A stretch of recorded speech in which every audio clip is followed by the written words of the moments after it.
Towered by Jakira Black. There was once a time when Blackpool Tower was packed every day, filled with people having a good time. Television shows were filmed here, right in the ballroom, where people danced and clapped and laughed. But I am the only one here now. I'm the only one who gets to see the golden sculptures in the ceiling, or the paintings of dancing men and women just below. I walk over to the pipe organ, set on the stage, press one of the keys and listen to the hum of music as it reverberates through the room and vibrates through my feet. When I was little, I used to sit here as Mother played the organ. She'd sing nursery rhymes and pop songs and tell me about what life used to be like, and then warn me that the world was a dangerous place, that I should never, no matter what, leave the tower. She leaves, though. Every few months she goes to get supplies, and I am left all alone. But this time, she's been gone far too long. I haven't seen her for weeks, and I'm starting to get worried. My stomach rumbles, so I head out of the ballroom to the kitchen, walking past the door which leads to outside. The door, which is always locked, has furniture piled up in front of it and is rattling as someone tries to open it. Mother! I hurry forward and start pulling the furniture to one side. I am so glad you are back. I've been so lonely without you. I was starting to think something had happened to you. Moving a chair from underneath the handle, I turn the key in the lock and start pulling back the bolts. The food is nearly all gone, Mother. I know you always said I shouldn't leave the tower, but I was thinking I'd have to. I yank the last bolt out of its slot and fling open the door.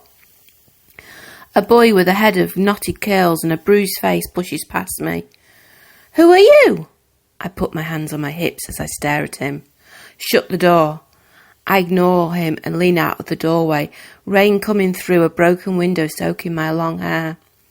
I said shut the door. I look back at him. Where's my mother?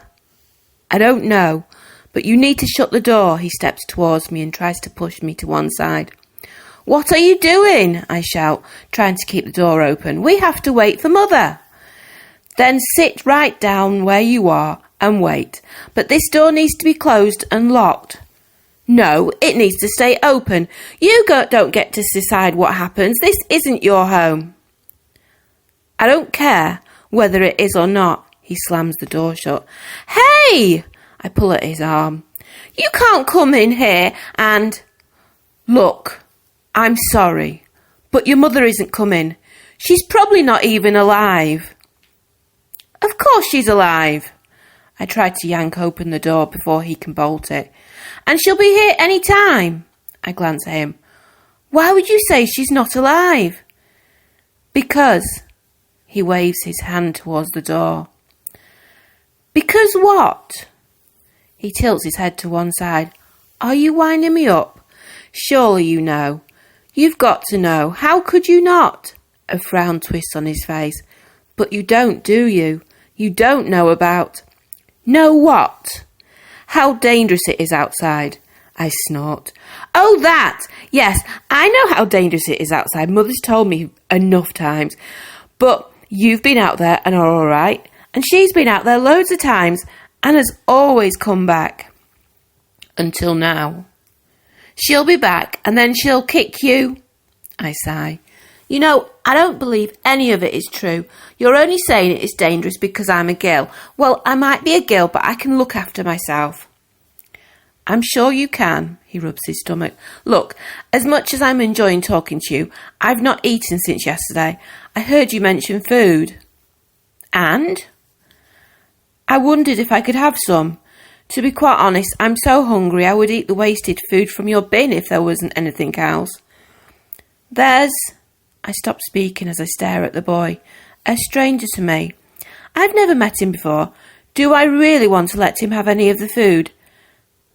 There's not much left. Mother wouldn't have had to go looking for supplies if there had been. I open my mouth about to say that it's all gone and then shut it again. Well? There's some food, not much, in the kitchen. You can have some of that. He smiles. Thank you. Not many people nowadays would share their food with a stranger, especially when they don't have much. I shrugged my shoulders. I'm Ed, by the way. What's your name?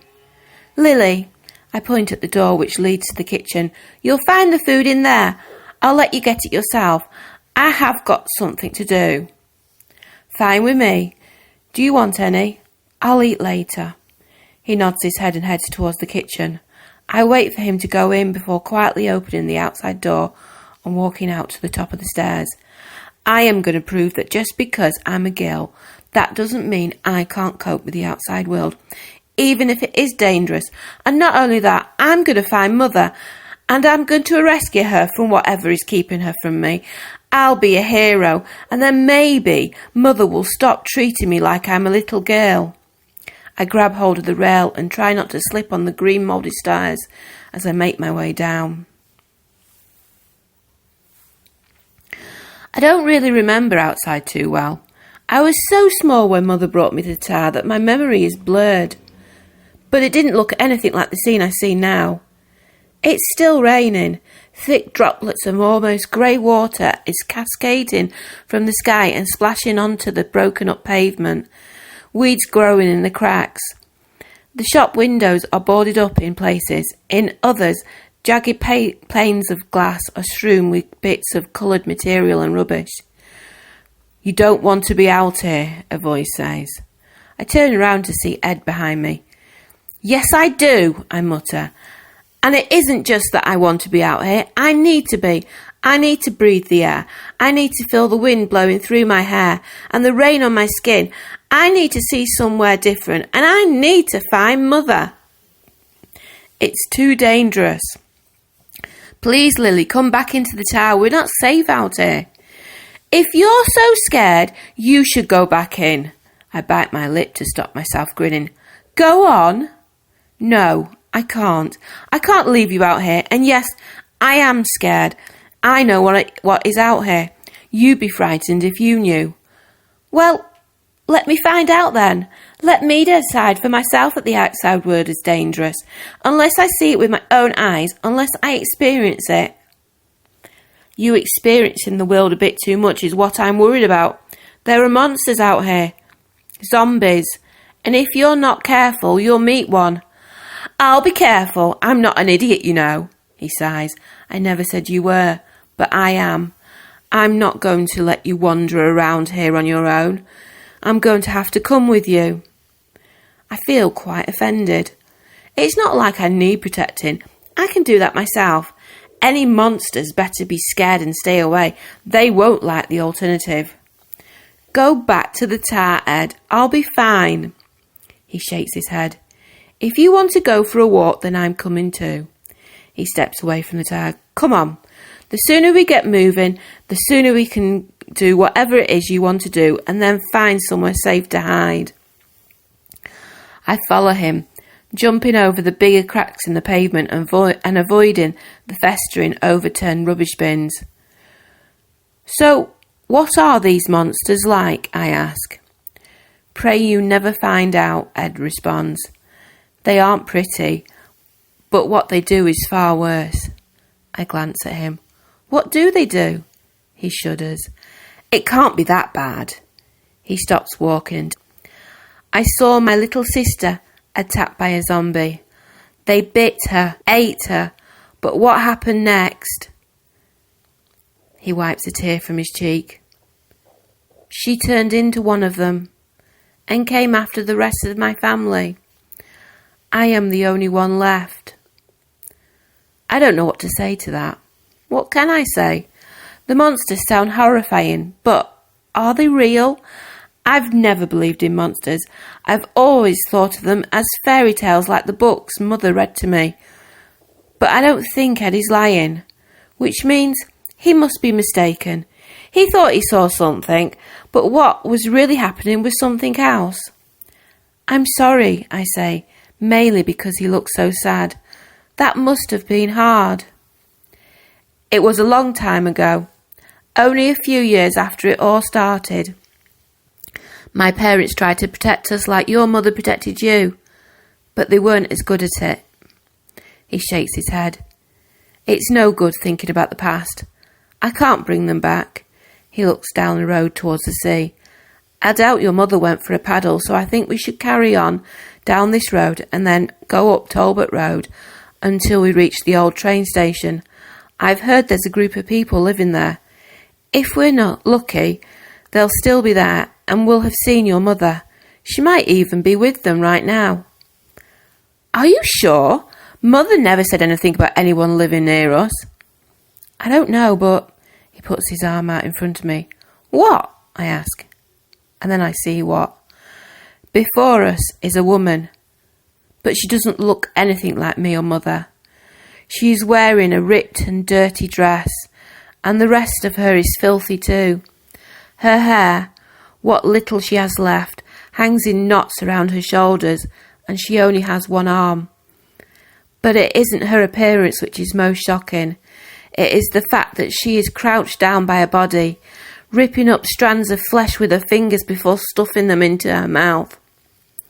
It seems that Ed was right. There really are monsters. We need to go back, Ed whispers. We don't want her to see us. I nod my head and start to turn around, but that is when I see two other monsters lumbering towards us. I grab Ed's hand. I see them, he says. I also see another 3 coming up from the promenade. What are we going to do? Not die for a start. He pulls me towards the doorway. There's a door at the front of this building, he says. I'm hoping there are no more of those things inside and we can get to it into safety. He backs up as another monster stumbles out of the door. Ed! He grabs a broken leg of a chair from the ground. I'll fight them. You can't fight them, you're just a boy.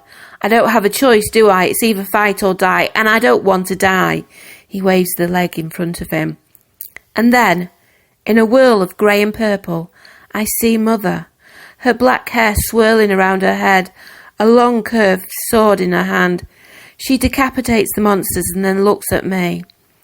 Why have you left the tower, Lily? How could you have been so stupid? How could you have been so selfish? She glances at Ed. You should go, she says. I'm taking my daughter back to the tower to where she is safe. You can't leave him out here. There could be more monsters. There probably are, but believe me, he is safer out here than in the tower. Now come on, let's go. I can't believe Mother wouldn't let Ed come back with us. And what did she mean when she said he was safer outside than inside here with us? There are no dangers in here, well, apart from boredom.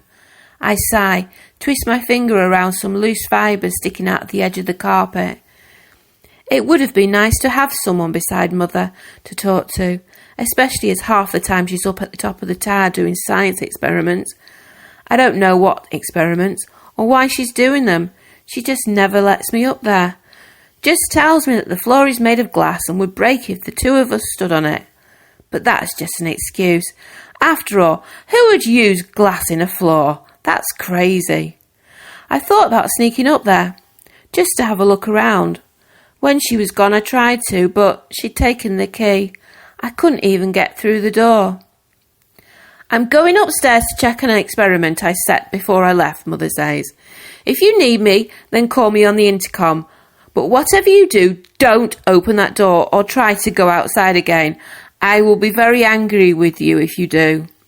I slump back against the wall once she's gone and stare at the furniture in front of the door. The world is a dangerous place. Mother was right about that. But it's also exciting. Now she's never going to let me out there again. And I've lost the only friend I've ever had. Lily! The handle of the door moves. Let me in! I hurry over. Is that you, Ed? Of course it's me. Can you let me in? It's nearly dark and the streets are no place for anyone at night. I can't. Mother, please, just for tonight. I never did get to eat, you know. Fine. I start to move the furniture. There aren't any of those monsters out there with you, I ask. Just me. I turn the key in the lock and open the door. Thank you, Ed says, and steps through the doorway. I really didn't want to be outside tonight. I think I'm coming down with something. Did one of the monsters bite you? No, thanks to your mother, he smiles. I've probably just got a cold, he groans. My stomach hurts too, and I'm feeling really hungry. You're hungry? I step away from him. How hungry? Not enough to eat you, he grins. I just need something to eat, and then I want to sleep. I'm very tired. You can sleep in the ballroom, I say. Mother hardly ever goes in there, so she won't know I've let you in. And I'll bring you some bedding and food too. I shut the outside door quickly. After pushing the furniture back in front of it, I help him to reach the ballroom. Won't be long, I say before hurrying away. Lily, did you open that can of corned beef, Mother asks? I didn't think you liked it. I ate it yesterday before you came back, I say quickly, hoping she doesn't know I'm lying. There was nothing else to eat. Lily, I turn to look at her. Yes? You couldn't have eaten it then. It wasn't here. I mean, I was hungry today, and you suddenly felt like corned beef. Yes, she shakes her head. You let him in, didn't you? I don't know what you... The boy, the one you were with. You let him in and gave him the corned beef, she sighs. I'm right, aren't I? Where is he? I didn't. I jerk around as I hear something banging. What was that? Are those monsters trying to break in? Oh, Lily. She shakes her head and pulls a long knife out of her pocket. Where is he? I stare at the knife.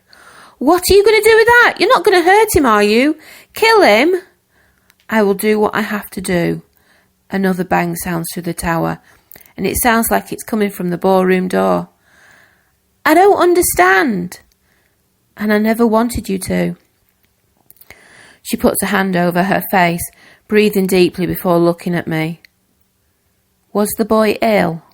When you let him in, was he ill? He wasn't bitten. No, he wouldn't need to have been bitten. He was ill though, wasn't he? Did his stomach hurt? I nod my head. And he was hungry. The ballroom door bangs again, and then with the sound of splintering wood opens, and Ed stumbles out, sees us, and starts to lumber towards us. Ed? I stare at the boy I met yesterday. Mother, what is going on? Why does he look like a monster?